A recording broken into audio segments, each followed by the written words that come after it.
শুরুতেই আমি ৮ পিস মুরগি গোশত নিয়ে ভালোভাবে ধুয়ে ঝরিয়ে রেখেছি।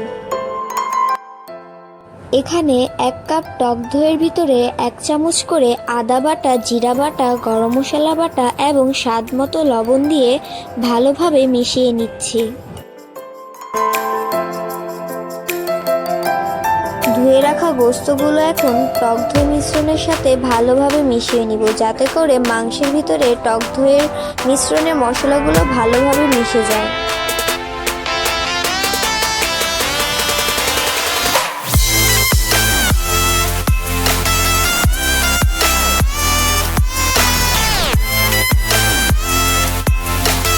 গোশতগুলো ভালোভাবে মিশানো হলে ৩ টেবিল চামচ বাদাম পেস্ট দিয়ে আবারও ভালোভাবে মিশিয়ে নিব।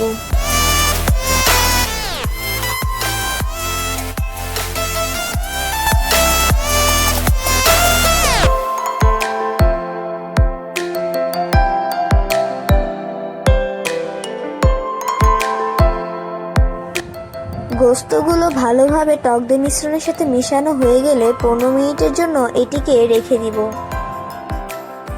নিয়ে নিয়েছি তেজপাতা, গোলমরিচ, এলাচ, দারুচিনি, লং ও শাহি জিরা।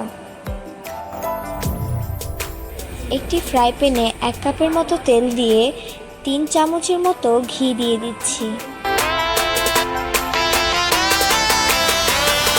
এখানে আমি কিছু পেঁয়াজ কুচি করে রেখেছিলাম, ১ কাপের মতো পেঁয়াজ কুচি দিয়ে দিলাম।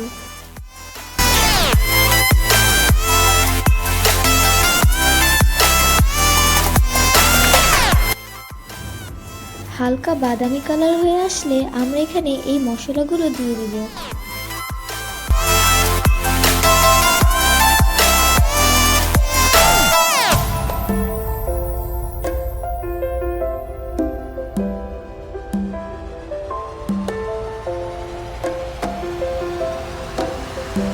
কিছুক্ষণের মতো ভেজে নিয়ে সেই গোশত মিশ্রণটি এটিতে দিয়ে দিব।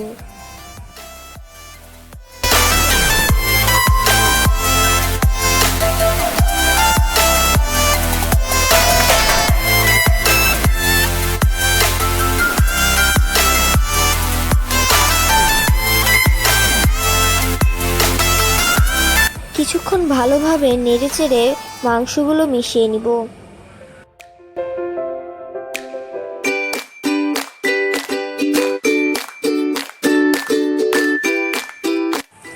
৫ মিনিট পর আবারও ভালোভাবে নেড়েচেড়ে নিব।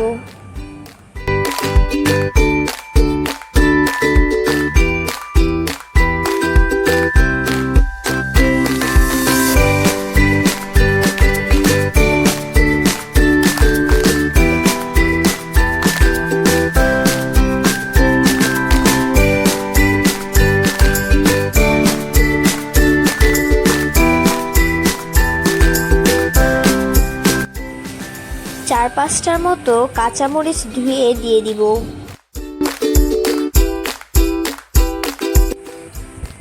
আমাদের মাংস মিশ্রণটি ইতিমধ্যে তৈরি হয়ে গিয়েছে। এটিকে ৫ মিনিট পর পর নাড়াচাড়া করে নিব, যাতে নিচে না লেগে যায় বা পুড়ে যায়।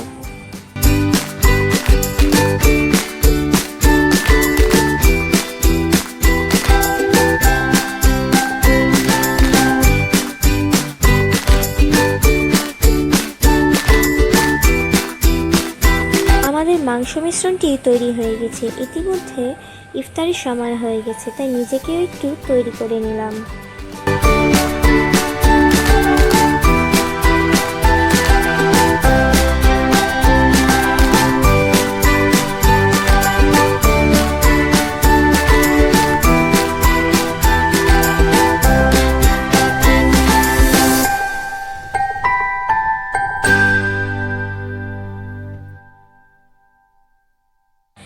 এখানে আমি ২.৫ কাপের মতো চিনি গুঁড়া পোলাও চাল নিয়েছি। এখানে আমি তেলের ভিতরে ৪-৫ চামচের মতো ঘি দিয়ে দিয়েছি।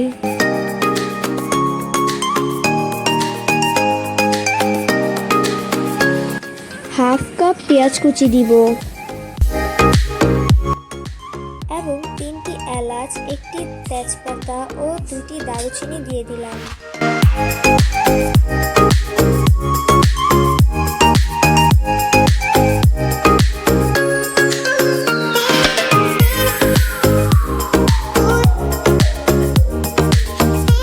কিছুক্ষণ ভেজে 2 টেবিল চামচ আদা বাটা, 1 টেবিল চামচ জিরা বাটা দিয়ে ভালোভাবে ভেজে নিব।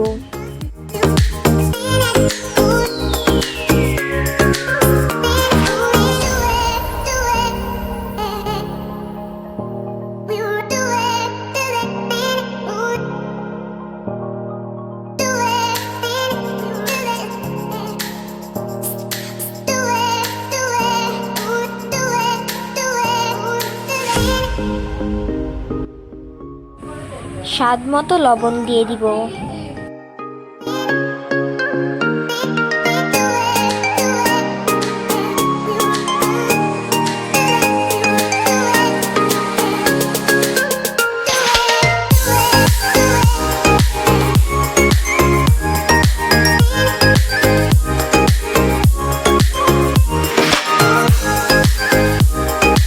এখন ধুয়ে রাখা চালগুলো দিয়ে দিব এবং ভালোভাবে নাড়াচাড়া দিয়ে চালগুলোর সাথে মশলাগুলো মিশিয়ে নিব।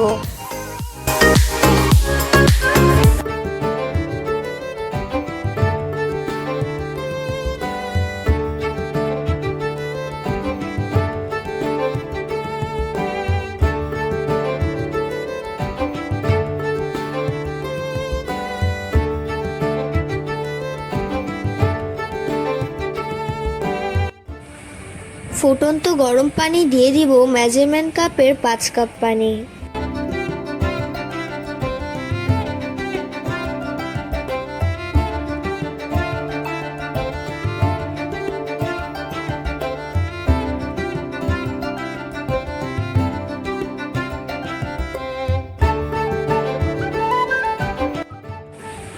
এক কাপের মতো মটর ছিমি নিয়ে নিব। ছিমিটা আমি আগেই সিদ্ধ করে ফ্রিজে রেখে দিয়েছিলাম।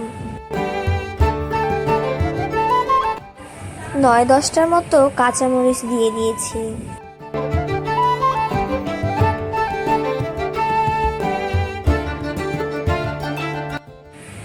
দশ মিনিট পর দেখা যাচ্ছে আমাদের চালগুলো 50% সিদ্ধ হয়ে গিয়েছে।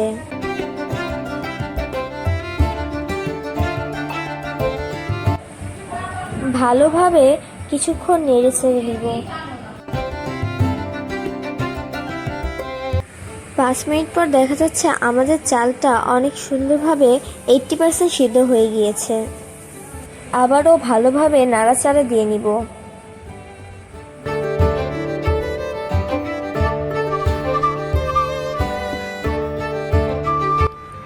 আমাদের চালগুলো অলমোস্ট হয়ে গিয়েছে। এখন গোস্তটা দিয়ে দিব।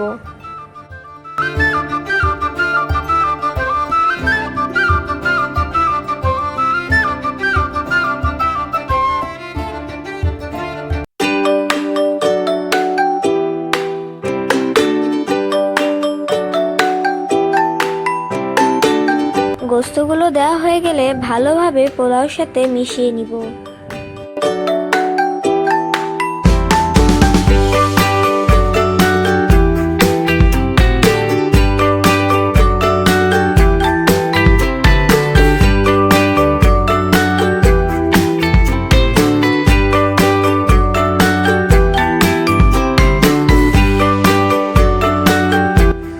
অবশেষে আমাদের সুস্বাদু মোরগ পোলাওটি তৈরি হয়ে গিয়েছে।